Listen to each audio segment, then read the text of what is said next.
In this lecture, we are going to discuss about Frederick Jameson and his views on postmodernity. A brief introduction about him. He was born in the year 1934 and is an American sociological thinker. He mainly talked about the Marxist theories, the relation of Marxist theories in the capitalist postmodern society, and he's also a very famous literary critic. Some of the books that he has written are given here. We are going to focus on the third book, that is Postmodernism or the Cultural Logic of Late Capitalism. This is where he has talked about what postmodernism is, what does it lack, and what the thinkers of today are making out of it. So let us discuss first his views on modernity and postmodernity as a comparison. He says that modernity is all about, you know, high buildings, abstract paintings, modern poetry, literature, films, etc. So he's talking about all the kinds of developments that took place. Could be in the form of art, could be in the form of infrastructure, and also in the form of classical texts. Whereas when he compares it with postmodernity, he talks about how there is a huge contrast between the two. In postmodernity, everything is based on science and fiction. Everything is a replica. There are a lot of duplicates, there's a lot of mockery, there's a lot of downgraded films, and there's a lack of originality. Because what is happening in today's era of postmodernity is that instead of inventing new things and coming up with new ideas, the society today is really into developing and changing, modifying the already existing things. For example, remixes. The songs that we hear today, they were composed way back and they have been remixed twice, even thrice. And this is how he compares the difference between modernity and postmodernity. So, how he compared it? He compared it by taking two artworks. First is by Vincent van Gogh's. The name of the artwork is Peasant Shoes, which is modernity dominated work, and the second work is Diamond Dust Shoes, done by Andy Warhol, which is a post-modernity dominated work. So let us see what are the differences between these. Van Gogh's works, which represents the misery of peasants, it represents a true picture of what of a peasant. So, what could be related to a peasant at that time? Poverty, rural area, the toil, labor, hard work that he does, the loneliness, the plight that he goes through. This is what is represented in that picture, and it is depicted in a very genuine manner. On the other hand, diamond dust shoes, it represents what? First, there's a lack of authenticity. It represents the consumeristic society, consumerism society, the fetishism with commodity, more and more. Random collective objects put together. No emotions are depicted purely because it is just signifying something. It is just a symbol of the consumer society that we live in today. There's no authenticity of emotions. So we can sum up his views on postmodernity as he says that there is no single reality because there are so many versions of reality, so many modifications, so that we can say that there is no one single reality.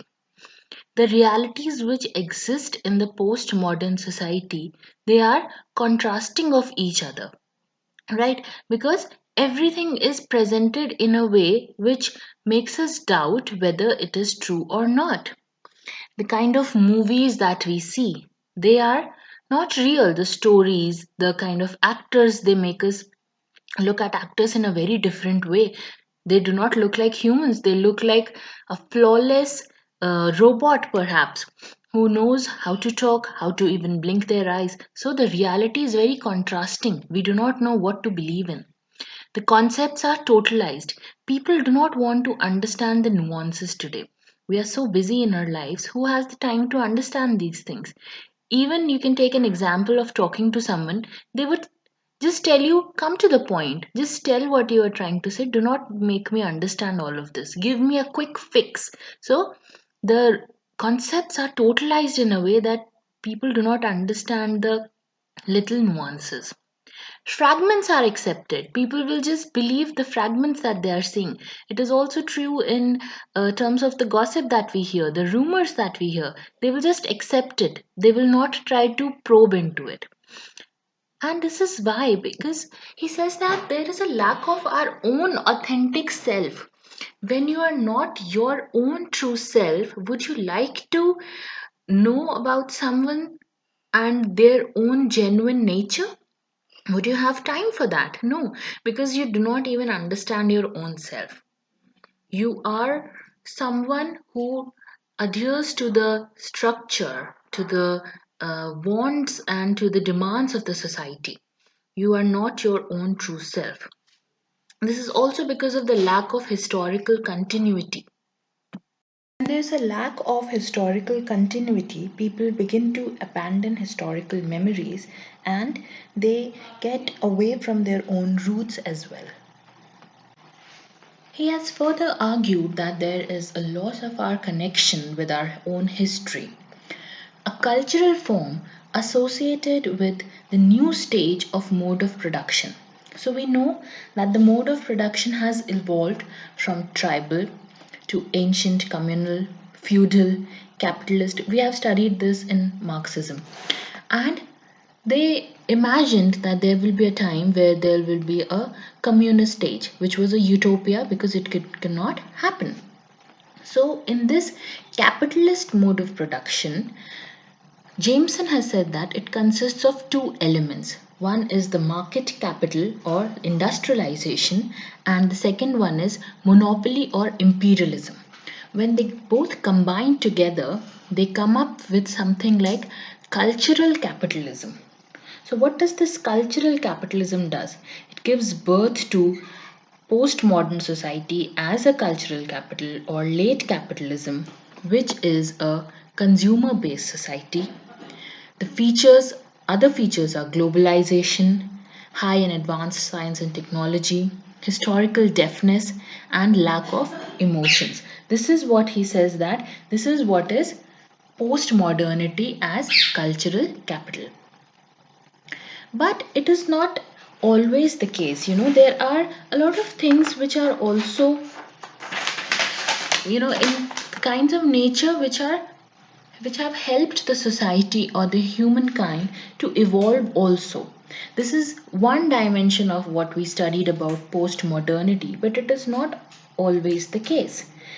On one hand, when he says that it has abandoned historical memory, it is also true for postmodern society that it has challenged a lot of things in the society, a lot of structures, a lot of preconceived notions, like it has challenged class system, gender, sexuality, and it has embraced the new things, the various dimensions of the evolved society that we live in today. Now let us discuss some questions. First, Fredric Jameson, who's associated with the postmodern culture with dash capitalism. So what kind of capitalism he has talked about? He has talked about the multinational capitalism, which is a mix of monopoly and imperialist. So the answer will be option number D. Question number 2. We have to match the books with their authors. So first, Enchanting a Disenchanted World. This book is written by Ritzer. Second, Writing and Difference is written by Derrida. Postmodernism, the cultural logic of late capitalism, which we have just discussed, is written by Fredric Jameson. And the last one, The Archaeology of Knowledge and the Discourse on Language, is written by Foucault. So this was about Fredric Jameson, a postmodernist thinker and critique, which we discussed in detail. This is the only brief summary, and only very superficial questions on this topic come in the exams for NET. So I hope you got the lecture. Thank you for watching.